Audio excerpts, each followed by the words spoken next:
तो दोस्तों शुरू करते हैं आज की न्यूज़। और पहली खबर जो आ रही है वो हमारे देश के मेट्रो नेटवर्क के एक्सपांशन से रिलेटेड है और एक बहुत बड़े लेवल पे एक्सपांशन होने वाला है हैदराबाद में, जहां पर लंबे समय के बाद में तेलंगाना के कैबिनेट ने हैदराबाद मेट्रो रेल फेज 2 को क्लियरेंस दिया है और कहा है कि अगले 4 साल में इसको ओपन अप कर दिया जाएगा। तो दोस्तों यहाँ पे जो 4 कॉरिडोर है, यहाँ पे पहला है नगोल से लेकर एयरपोर्ट तक 36.8 किलोमीटर कॉरिडोर 11,226 करोड़ रुपए का। सेकेंड जो कॉरिडोर होगा वो कॉरिडोर 5 जो कि रायदुर्ग से कोकापेट न्यूपोलिस तक जाएगा 11.6 किलोमीटर का 4,318 करोड़ के कॉस्ट के साथ। कॉरिडोर नंबर 6 जो होगा वो होगा MGBS से लेके चंद्रयान गुप्ता तक का, जो कि 7.5 किलोमीटर लंबा होगा 2,741 करोड़ की कीमत का। कॉरिडोर 7 होगा मियापुर से लेकर पतनचेरू के बीच में 13.4 किलोमीटर का, जिसके लिए कॉस्ट होगी 4,107 करोड़ रुपीज। और कॉरिडोर 8 होगा एलबी नगर से लेके हयात नगर के बीच में, जो कि 7.1 किलोमीटर लंबा कॉरिडोर होगा 1,877 करोड़ की कीमत से। तो इस वजह से हैदराबाद जो इंफ्रा में वैसे भी काफ़ी आगे है, यहाँ पर और एक्सपांशन हमें नजर आएंगे। अगली खबर दोस्तों जो आ रही है वो है वेस्ट बंगाल से, जहाँ पे 700 करोड़ की इन्वेस्टमेंट होने वाली है फाउंड्री पार्क के अंदर। तो दोस्तों फाउंड्री क्लस्टर डेवलपमेंट एसोसिएशन जो है वेस्ट बंगाल का, उनके द्वारा ये कहा गया कि जहाँ पे उनके जो 50 अराउंड फाउंड्री यूनिट्स है उसके अंदर बढ़ोतरी होगी साल 2025-26 तक। ऑपरेशंस बढ़ेंगे, 20 ऑलरेडी ऑपरेशनल यूनिट्स है और अराउंड 500 to 700 करोड़ की एडिशनल इन्वेस्टमेंट देखने मिलेगी। अगली खबर दोस्तों आ रही है मुंबई अहमदाबाद बुलेट ट्रेन से रिलेटेड, जहां पर इस कॉरिडोर का 5th open web girder bridge जो है वो लॉन्च कर दिया गया है और ये लॉन्च किया गया है MG कॉन्ट्रैक्टर्स के द्वारा।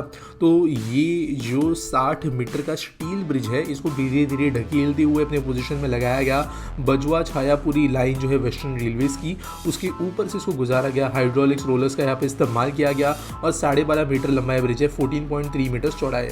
वैसे जो लोग बुलेट ट्रेन के बारे में ऑन ग्राउंड अपडेट देखना चाहते हैं लीगल शॉट्स के साथ, तो मैंने BKC स्टेशन जो है मुंबई का, उसका रिसेंटली अपडेट बनाया था, जहां पर आप आई बटन में क्लिक करके उस वीडियो को देख सकते हो। अगली खबर दोस्तों आ रही है लार्सन एंड ट्यूब्रो से, जिन्होंने लॉन्च कर दिया है दिल्ली मेरठ RRTS के पैकेज 7 का आखिरी सेगमेंट। तो ये आखिरी प्रीकास्ट बॉक्स सेगमेंट था 82.15 किलोमीटर लंबे मेरठ दिल्ली RRTS के लिए या रैपिडेक्स के लिए, और इसके वजह से आप कह सकते हो कि जो पूरा एलिवेटेड कॉरिडोर है RRTS का वो रेडी हो गया है। वैसे दोस्तों स्टेशंस, लाइंस, इन सब का भी काम तेज़ी से चल रहा है। बचे कुछ सेगमेंट में भी जल्दी काम होके मोस्ट ऑफली अगले साल के कुछ पहले महीनों में ही हमें दिल्ली से लेकर पूरे मेरठ तक की लाइन ओपन अप होते हुए नजर आ जाएगी। अगली खबर दोस्तों जो आ रही है वो है स्पेन के PM पेड्रो सैंचेज से रिलेटेड, जो कि वडोदरा आए थे मंडे को, और इन्होंने इनॉग्रेट करने के ऊपर बात की है एक assembly line for the C295 medium lift tactical transport aircraft for Indian air force. तो वैसे दोस्तों ये C295 एयरक्राफ्ट जो है इसके ऊपर ऑलरेडी काम चल रहा है। वैसे गुजरात में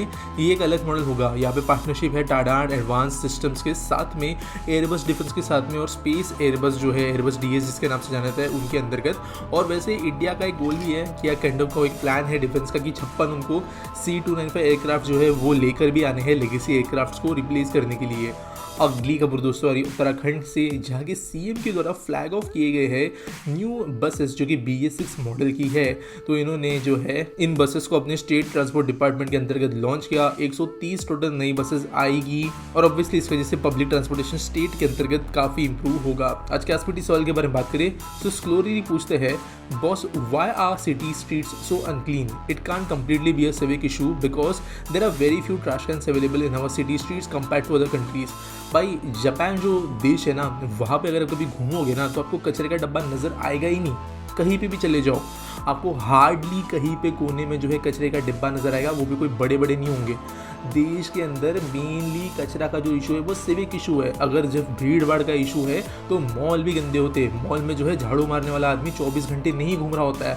हाँ, फ्लोर क्लीनिंग वगैरह की मशीन शायद घूम रही होती है, लेकिन कचरा उठाने वाला नहीं घूम रहा होता है। हमारे देश के अंदर जो है स्ट्रीट, देखो किसी भी देश के अंदर जो है ना स्ट्रीट क्लीनिंग कहीं नहीं होती। हर जगह पे सिर्फ वेस्ट मैनेजमेंट होता है कि कचरा जब आप किसी एक डेजिग्नेटेड जगह पे डालते हो तो गवर्नमेंट उसको आगे प्रोसेस करती है, ले जाती है, जला देती है, डंप यार्ड में डाल देती है, कुछ तो करती है।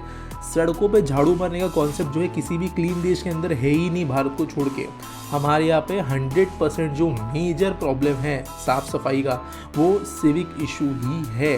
कुछ जगहों पे गवर्नमेंट गलती करती है, जैसे कि ट्रैश कलेक्शन जो है वो प्रॉपर नहीं होता है। बहुत जगह पे कई कई दिनों तक जो है गाड़ियाँ नहीं आती है। कई बार जो ट्रैश कलेक्शन होता है वो एफिशिएंटली नहीं होता है। तो कई जगह जो होती है वो कभी कभी ट्रैश कलेक्शन से दूर छूट जाती है, स्पेशली टियर 2 के अंदर, गाँवों के अंदर वगैरह। तो वहाँ पे लोग भी जो है घर पे कचरा जमा नहीं करके रख सकते, तो वहाँ पे सरकार का इशू है। लेकिन सड़क के किनारे अगर एक वेफर का पैकेट गिरा है तो वहाँ पे गवर्नमेंट की गलती नहीं है। घर के बाहर अगर या किसी ढेर में अगर कचरा जमा हो रहा है तो वो मान सकते हैं कि वहाँ पे ठीक से कलेक्शन हो नहीं रहा है, इसलिए गवर्नमेंट का इशू है। उम्मीद करता हूँ आपको सवाल का जवाब मिल गया होगा। आपके पास कोई सवाल है आप कमेंट सेक्शन में मुझे पूछ सकते हो। बाकी वीडियो अच्छी लगी होगी तो लाइक करना, सब्सक्राइब करना। अपने न्यूज़ सबमिट करने के लिए भी आपको डिस्क्रिप्शन में एक लिंक मिल जाएगी। मिलेंगे अगले वीडियो में।